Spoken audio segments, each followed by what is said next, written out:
This is Health Yeah, your weekly update on what's going on in the health, wellness, and medical world with Monica Robbins. Hey everyone, welcome to Health Yeah, your prescription for clear, concise medical health and wellness information. I'm Monica Robbins. This episode is part one of a two-part series looking into the increasing research of psychedelic substances to help people with mental health disorders. Research trials are currently underway at Cleveland Clinic, looking into whether LSD can help those with generalized anxiety disorder, and at Ohio State University's new Center for Psychedelic Drug Research and Education, which is looking into whether psilocybin can help veterans battling PTSD.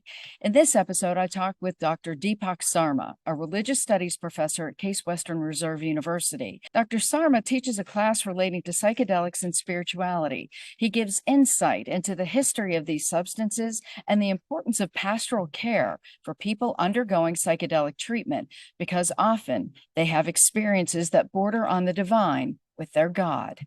Tell me what your specialty is. Why are we in your office? Oh, I have a lot of specialties. One of my specialties is drugs, religion, and spirituality. So psychedelics and spirituality is one of my expertise these days. So many who might be watching or listening are going to think, how are those three things actually connected? Right. So they are very intimately connected when we think about the history of these substances.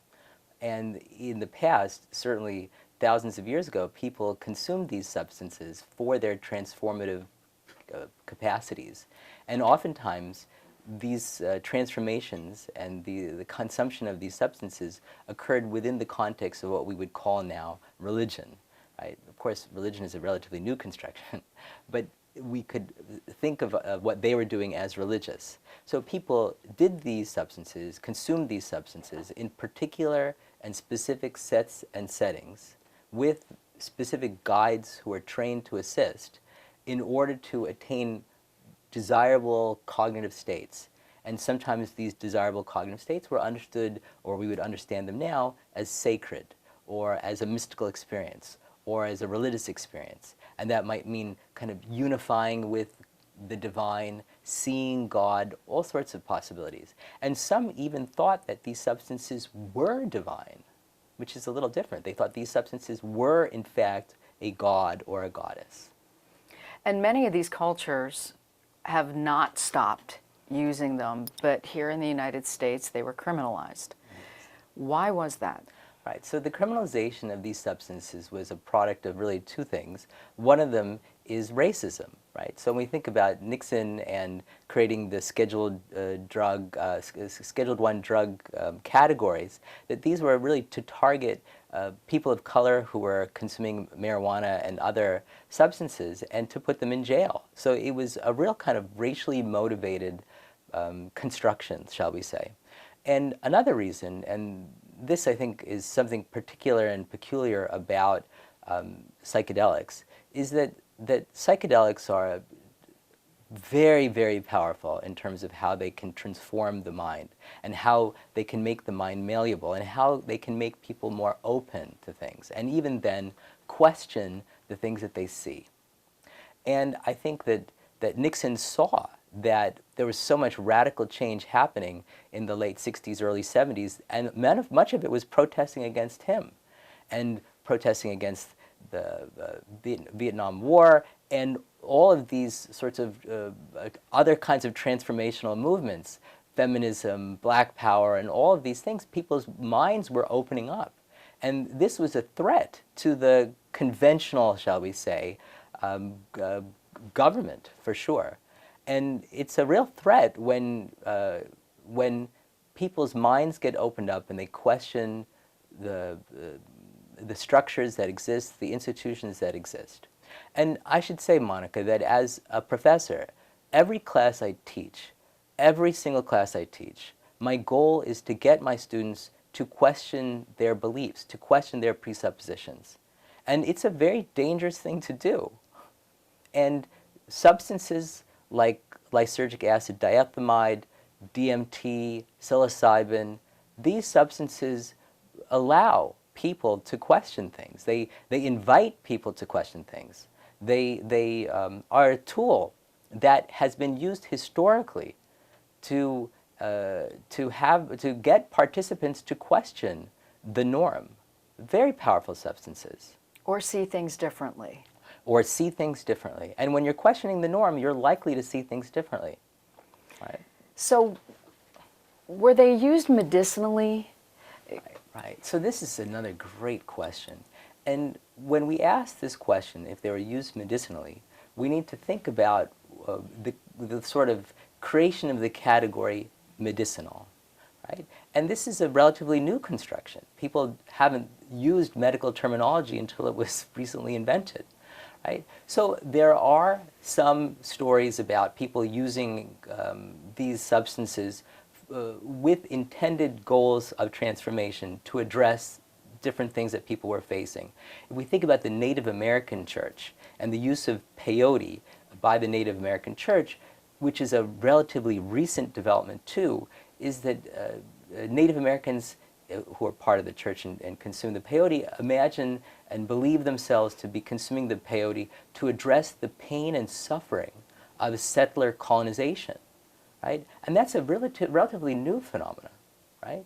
So in this current moment, we have allopathic healthcare experts who are trying to address problems that they see in their patients, let's say depression. But a really important question to ask is whether or not depression is just a relatively new construction. And if you look at communities and cultures hundreds of years ago, did they have an idea of depression, or was it understood entirely differently? So when you ask Monica, was it ever used medicinally, then one has to first ask about what is it to be used medicinally in the first place? And were those sorts of transactions and attempts at transformation universal? Or are they really particular to the current moment, to the current American, European landscape? Right? So for a generation, you and I grew up where these were criminalized and frowned upon, and there were a lot of misconceptions put out there. What are some of the biggest that you want to basically blow holes through? Sure. I think that that I've seen all kinds of segments on sitcoms and elsewhere on television where somebody will consume mushrooms. It's always mushrooms, and they'll be portrayed pretty much like they're drunk, and they'll be portrayed as if they've got the munchies, which people typically associate with not so much with psilocybin, but with marijuana. And so they'll show somebody who's laughing and hungry and wants to eat Doritos and maybe stumbling around. But these substances don't really do that to you. This is a fiction. These are very powerful substances. And certainly with psilocybin, if you consume psilocybin, you're likely to get nauseous. You're not going to want to eat anything. And will you laugh? You might laugh a little bit. But if you really consume enough psilocybin such that it has an effect on your cognitive capacity, then you may not even be able to stand up. You'll need to lay down in a couch, perhaps have a pillow underneath you and put a blanket over you, and just have the experience. It doesn't involve wandering around and having a jolly time with your friend as if you were drunk and getting the munchies. These are all incorrect portrayals. They're really incorrect portrayals. If these substances are used properly, and if you consume enough of them, sometimes you can't even stand up, right? You can't even stand up. So the portrayal of people on psychedelics in the press and in the media and in these sort of entertainment industry is really for entertainment, and it doesn't really well characterize what it's like to be under the influence of these substances. Are these substances dangerous if used improperly? Right. So the question of what is the proper and improper use of these substances is at play here, right? And I think that they can be dangerous, for sure, for people who have instabilities sometimes they can evoke those. They can make those real.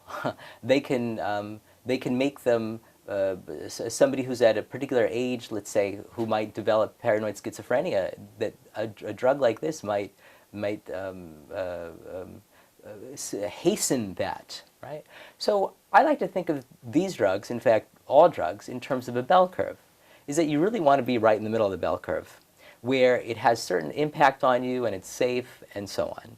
And then there are others on the bell curve who it's going to be really, really dangerous for, right? That they might really not feel so safe anymore. They might, as I said, incur some kind of disorder. Right? And then, of course, there's a select few on the other end of the spectrum who it has no significant effect like that on at all. So I think historically, they were done always in the proper set and setting, right? Typically in communities of people, and as I said earlier, with a guide, somebody who is an expert, who is a virtuoso, let's say, and who could anticipate issues arising and could talk with people while they're having this absolutely transformational experience. And that made it very safe, much safer for sure. I think I may have mentioned that I taught a class called Drugs, Religion, and Spirituality here at Case Western Reserve University. And I taught it for the third time in the fall. So I've done it a few times. And one of the conversations that came up with some frequency is about what if these drugs or these substances, and remember that those are different things, were made available to a 12-year-old, to an 8-year-old. And this surely is a dangerous thing to do. And so people worried about, my students worried that when asked, would these substances become recreationally legal in the same way that marijuana has medical and recreational legalities, not in Ohio, but elsewhere? And if so, then what is the opportunity and chance for somebody who's young and malleable in a different way? And what would be the potential outcomes, side effects? And they really did worry about that. And I worry too. So they can be very dangerous. You know, all substances that you put in your body can become dangerous. These are unique because they are so transformative. They can make your mind so malleable, so open to suggestion that that it's possible and plausible that you could be misled by somebody. It's really, when we think about the history of LSD in particular, is that it was originally studied by the U.S. government in the so-called MK Ultra studies, and the U.S. government thought it could be used as a weapon, as a way of transforming people's minds, and even to get them to reveal secrets if they found a spy and they dosed them with LSD. Very interestingly about that MK Ultra study is that you have people like Ken Kesey, who we all know and love as the author of One Flew Over the Cuckoo's Nest, who actually was writing about that experience he had as part of the MK Ultra program when he was in California. Right? So its transformative capacity is something that certainly the U.S. government has been aware of. And in the allopathic setting, right now, in this current moment, guides, healthcare guides, are going to be and have been using substances like psilocybin to address depression for patients and participants for whom depression medications haven't worked. So these are extreme cases. And in such a scenario, the transformative capacity is clear, is that the experience that the patient has and the talk-through, so to speak, that they have with the therapist, perhaps, rather than guide. So really, the therapist is a new version of this guide.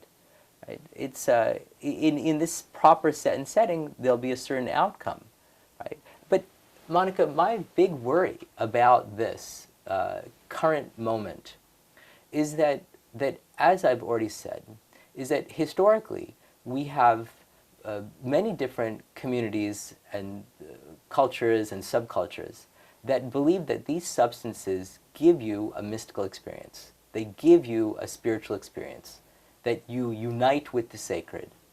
Now, what happens in an allopathic setting when a patient has such an experience? And the therapist is there. How is the therapist going to respond? The therapist is, after all, part of an allopathic community.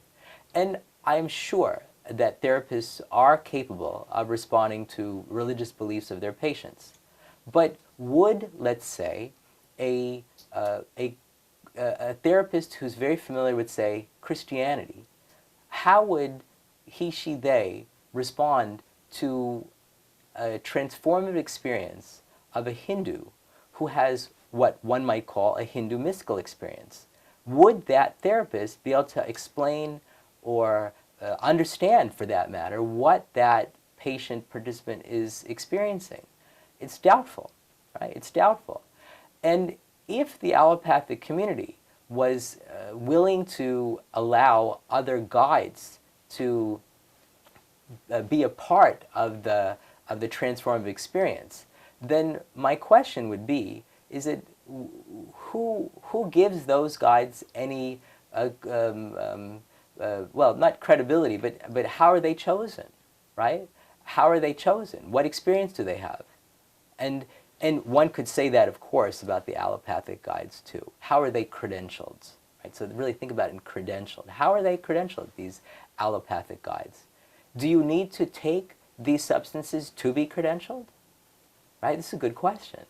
And if so, then given this current moment, they had to have taken them illegally. Right? And I'm reminded, Monica, of the same credentialing problem that occurred with the construction of yoga credentialing in the United States, is that you have all these people doing yoga, and then there's an idea or perception that there needs to be some regulation. And so there's the establishment of yoga credentialhood, right? But the question is who has it first, right? So who has it first? Somebody has to invent it, or you trace it in some funny way to India, in some awkward way to, Bikram yoga, or what have you. Who knows? Right? But what would you do in the context of these substances? If we're thinking about DMT and ayahuasca, are the authentic, so to speak, guides only to be found in South America? Right? So these are really good questions. And there's this absolutely fascinating industry that's developed now of credentialing guides throughout the country. You pay, $2,000 and you can do it online, right?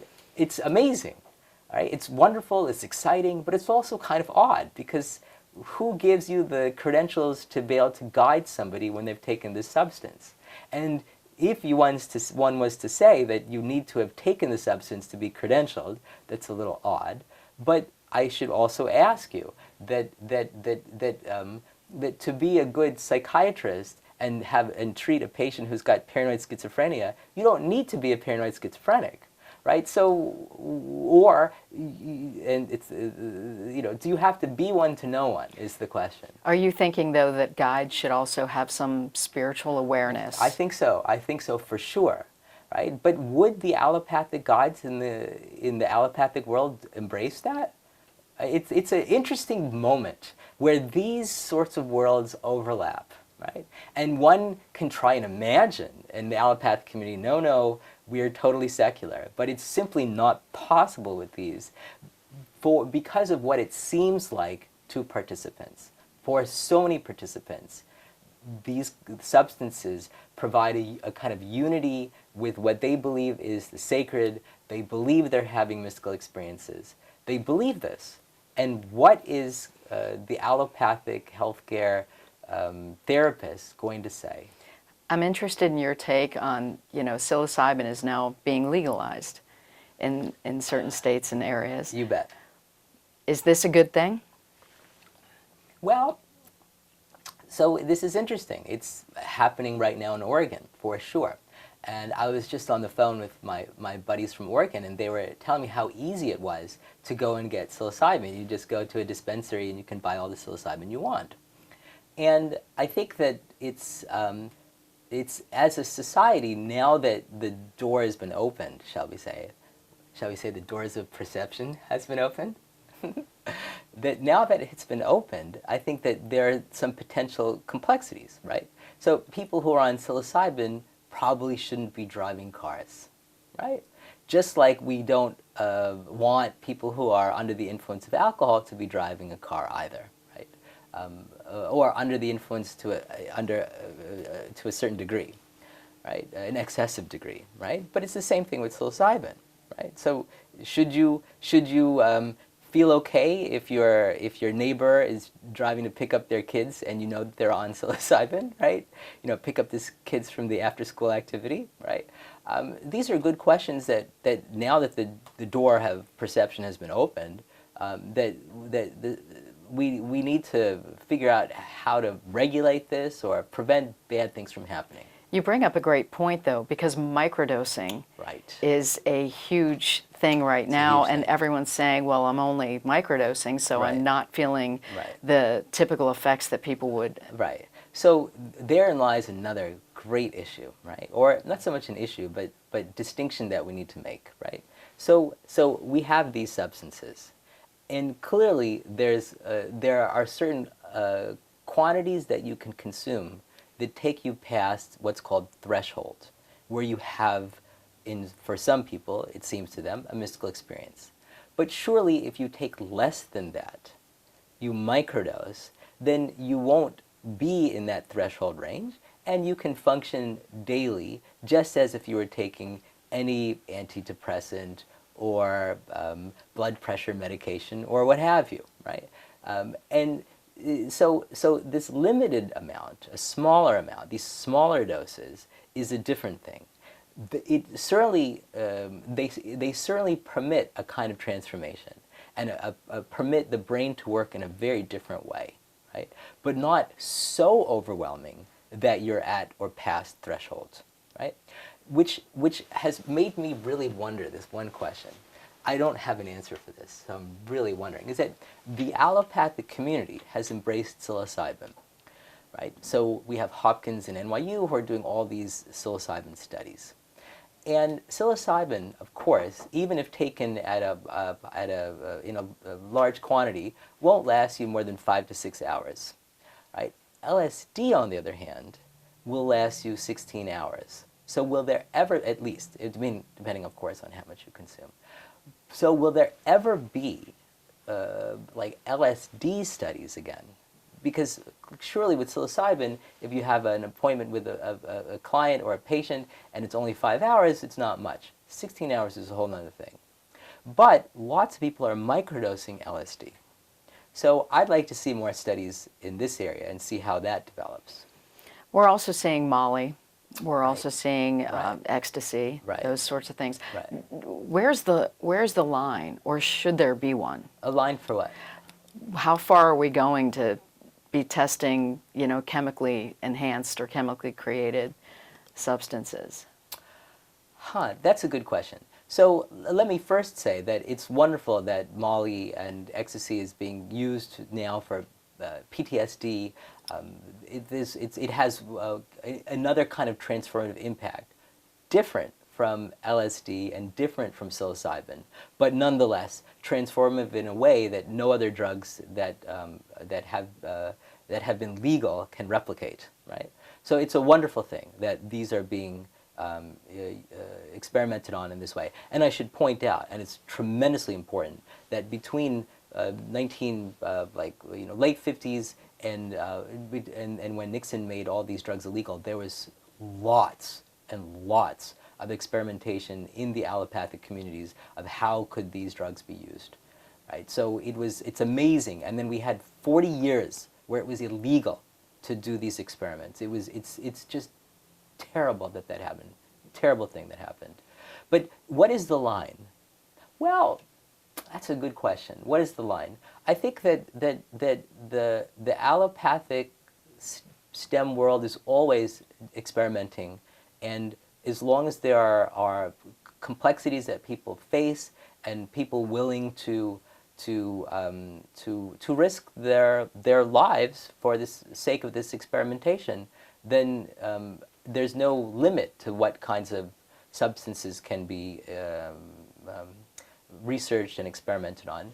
If I may say that a few months into COVID, long time ago now, right, I volunteered to be part of the Moderna study. I was on the clinical trial for Moderna, and that was a drug that had some cognitive effect for sure. I mean, I felt pretty bad when I had the vaccine, but and of course, it made my body not feel so good when I took it.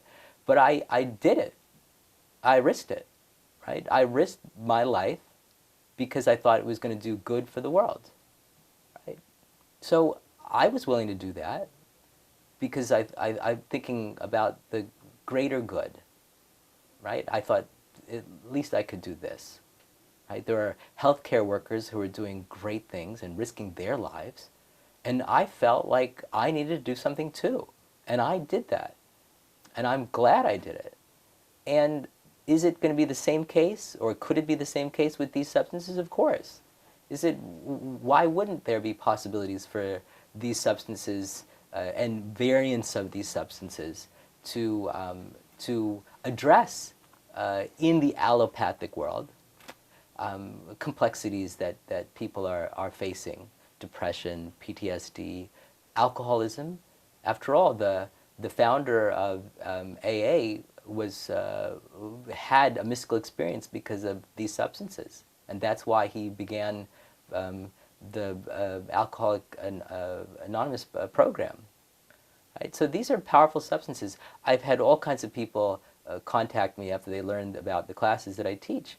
And people have already told me about different substances that are even more powerful than the ones that we know about, and that might therefore have a greater impact on patients, on participants, on religious people, right? So I think that the door is open. I mean, it's already open for any other substance, but these substances are very powerful, very transformative, no question about it. Ketamine is legal in Ohio, and they've been using it for a few years now. Ohio State just started the first psychedelic research center in June, yes. and Alan Davis, who was doing the research at Hopkins, is leading that department. And they are going to be eventually testing on people, I would assume. What are you hoping something like that, the message it will send that, okay, these drugs, these substances are now something that can be beneficial. They're not necessarily recreational. Right. So I think that the shift that has to occur is with populations of people who are our age and a little bit older. I think younger people are already very much open to these possibilities, right? And I think that the very fact that the state is endorsing this and embracing this, and this state in particular, is fantastic, right? And ought to begin changing minds, right? Ought to begin changing minds. But there will always be hopefully it'll become a minority of people who can't grow out of, shall we say, the kind of stereotypes about these substances that they were confronted with and that they were indoctrinated, shall we say, in the 70s and after Nixon created the kind of war on drugs phenomena. And I think that maybe if the combination of the allopathic community and the state here will help to change minds, right? I'm delighted that Ohio State has such a center. I was trying to get such a center here at Case, and lobbied for it I guess about a year and a half ago, though with a slightly different orientation. Orientation wasn't to endorse, or it's not endorse, not to pursue clinical trials, but rather to think about the very issues that you and I are talking about today, about psychedelics in the view of humanities and social scientists like myself, scholars in the humanities and scholars of social science, because these are questions that need to be asked, and that the medical allopathic STEM world isn't asking and doesn't necessarily have the background to be able to ask it. Dare I say, right? I'm reminded of the stories that we hear about a great engineer or scientist who develops something without thinking about the ethical implications or the consequences, and then wishing that he, she, they had taken Introduction to Philosophy or Introduction to Ethics when they were in college. Right? And then it's left to the bioethicists and the ethicists and the philosophers and the humanities and social scientists to think about it after the fact. And here's an opportunity for us to think about it together. But right now, for sure, the vast majority, if not all, of the centers and the studies of these substances have relegated the humanities and social sciences to a much lower tier. I'm sorry to say. So I'm glad that Ohio State is doing it. I would have done it a little differently. Please find me on Twitter and Instagram at Monica Robbins. Like and follow my Facebook page, Monica Robbins WKYC. Subscribe and find video podcasts on my YouTube channel, Monica Robbins. Until next time, have a healthy week. Thanks for listening to Health Yeah with Monica Robbins from WKYC Studios. Subscribe now so you never miss an update. And find more on everything you heard here on WKYC.com and on the WKYC app.